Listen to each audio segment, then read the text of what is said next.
इतनी शक्तियाँ बटोरी जा सकती हैं, इसलिए प्रकृति शारीरिक तत्वों से टकराती नहीं। श्री कृष्ण फिर कहते हैं, दो बड़े विभाग हैं, एक इंद्रिय सत्य जो शिक्षा का विषय है शारीरिक विज्ञान में, दूसरा इंद्रियों से ऊपर उठकर बौद्धिक आंतरिक पर प्रकृति। एक केवल विज्ञान, एक उच्च विज्ञान ज्ञान द्वारा अंतर्मुखी होने पर प्राप्त।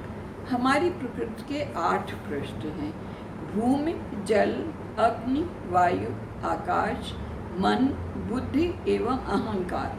श्री कृष्ण कहते हैं ये 8 प्रकार की मेरी प्रकृति है, अर्थात हर दैहिक वस्तु में मैं हूँ। परंतु तनिक उच्च प्रकृति हुई तो बुद्धि के नियमों और मन के हर तार में भी मैं हूँ। उस प्रकृति में जिस पर संपूर्ण ब्रह्मांड टिका हुआ है, चल रहा है, मैं हर स्थान पर हूँ। निम्न प्रकृति में ये 8 वस्तुएं हैं, पर ज्ञान की ऊंची सीढ़ियाँ चढ़ने पर पवित्र ज्ञान मिलता है। कैसे? ये सारा जगत टिका हुआ है, ये शरीर से ऊपर है, यहाँ स्पर्श की आवश्यकता नहीं है। एक लोकाचार है तो दूसरा लोकोत्तर। जब हम दोनों को एक साथ जोड़ते हैं तो संपूर्ण सत्य सामने आता है। संपूर्ण विश्व एक मट्टी का लौंदा है, पर बुद्धि और उसका ज्ञान ही है जो संपूर्ण जगत को टिकाए हुए है। बड़े बड़े वैज्ञानिक अब विश्व भर में समझने लगे हैं कि सत्य का बौद्धिक पहलू शरीर विज्ञान से ऊपर है। गीता ज्ञान भारत में 4000 वर्ष पूर्व था।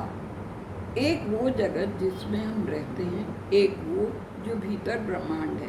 पहले मनुष्य ने अपनी प्यास बाहरी वस्तुओं से बुझाई, उन्हें जाना, फिर आंतरिक रूप से अपने ऊपर रचयिता को पाया, वो ही बनाए वो ही बिगाड़े। डोर हमसे ऊपर वाले के हाथ में है, ये बात में समझ में आया। मृत्यु के पश्चात मनुष्य कहाँ चला जाता है, रहता है या नहीं, खोज पर खोज होती रही। मृत्यु का रहस्य। फिर आत्मिक भाषा सुनाई पड़ने लगी। जैसे ही ध्यान समाधि बढ़ी कि उत्तर आने लगे। यदि केवल शारीरिक विज्ञान चलता रहा तो मानव जाति का शत्रु हो जाएगा। विज्ञान के साथ साथ आत्मिक ज्ञान होना आवश्यक है। ज्ञान एक भारी शक्ति है, पर केवल दोष बढ़ाने के लिए ही है।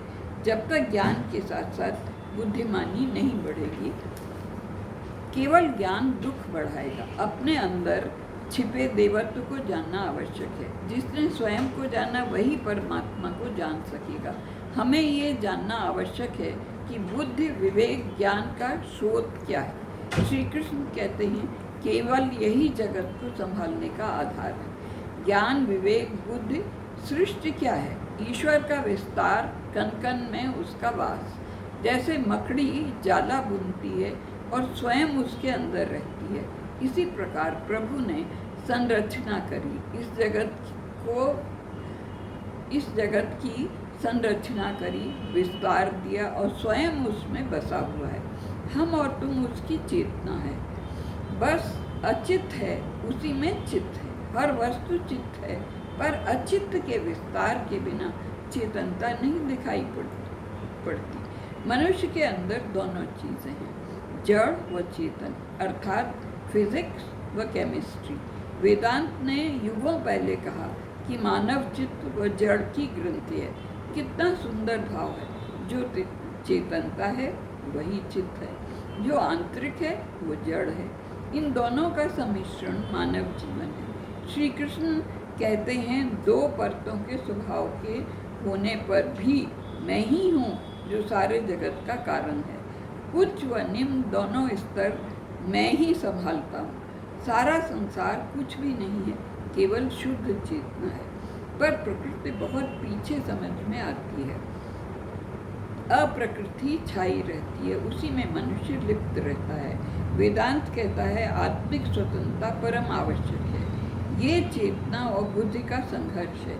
हम रात दिन विषय और वस्तु को अलग करने में लगे रहते हैं। श्री कृष्ण कहते हैं पर और अपर प्रकृति दोनों के सम्मिश्रण को जब लेकर चलेंगे तभी संपूर्ण सत्य प्राप्त हो सकेगा।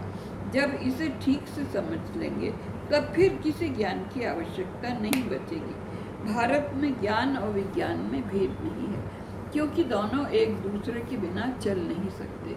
जब हम ये विश्वास करने लगेंगे कि हमारा प्रत्येक कार्य एक देवीय शक्ति से संचालित हो रहा है, तो बात आज के युग में बदल जाएगी। आधुनिक ज्ञान आएगा अगली शताब्दी में। भारत ने साधना द्वारा आत्मिक ज्ञान प्राप्त कर लिया था और देश तरह तरह के प्रयोग बाह्य साधन जुटाकर कर रहे हैं ज्ञान से अनजाने की ओर, पर पहुंच रहे वहीं वो हर बात प्रयोग द्वारा समझा रहे हैं, अतः समझ में आती है यहाँ ज्ञान है पर प्रदर्शन कमजोर है। जब ठीक से समझ में आएगा तो धर्म एक वैज्ञानिक अनुशासन के रूप में मानव विकास के लिए प्रयुक्त होगा, जो वेदांत ने हजारों साल पहले कहा।